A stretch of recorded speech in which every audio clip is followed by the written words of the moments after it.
And really recently, we've learned about how neurotransmitters can affect mood, including the amount of stress we feel. So, we learned about several neurotransmitters, and there's three that are the most important when it comes to moderating stress.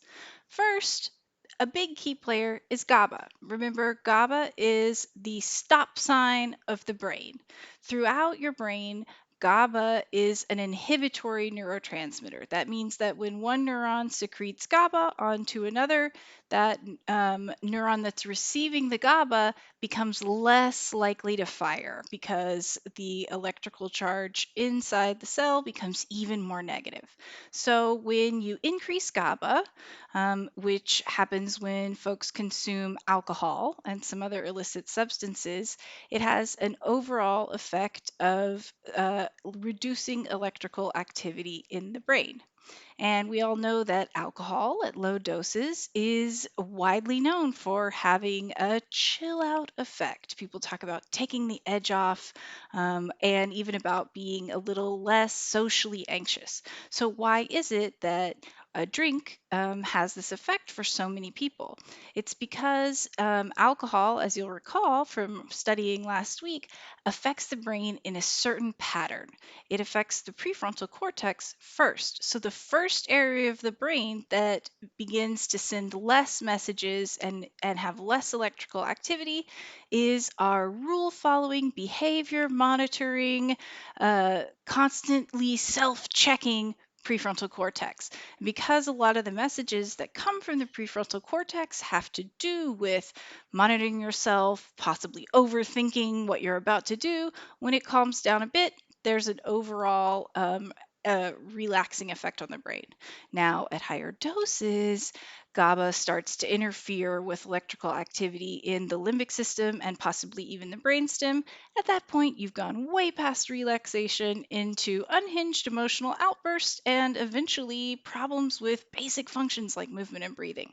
So, it's not a great anti anxiety medication, but, anti-anxiety medications such as lorazepam, Ativan, and Xanax also work by making GABA more available in the brain, which has the same effect of reducing the amount of messages that are sent, which has a calming effect on the prefrontal cortex and amygdala, which affects how likely you are to have a fight or flight response.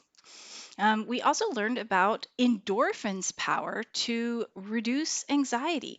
Remember, endorphins evolved to help us tolerate injuries, or if you're running from a mountain lion and it sinks its claws into you, that's going to be both incredibly painful and incredibly stressful. And the flood of endorphins that'll be released in response to that terrible injury is going to help you in the moment to clear your mind, stay focused, stay positive, and sometimes people even feel almost a weird euphoric rush when they're really pushing themselves athletically, and that is from the power of endorphins to reduce anxiety and improve mood.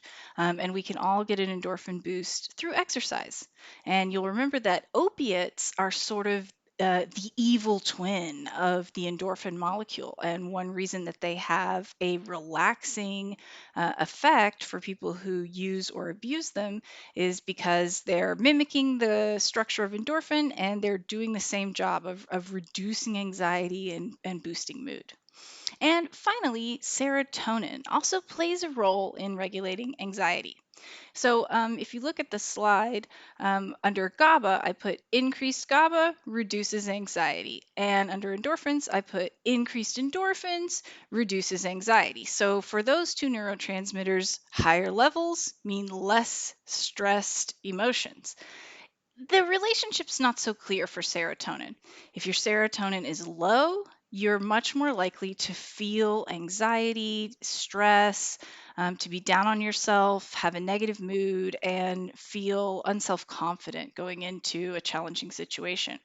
So anything that brings serotonin levels back to healthy, balanced, typical levels is going to reduce anxiety, improve mood, and improve your confidence, which is a form of anxiety reduction.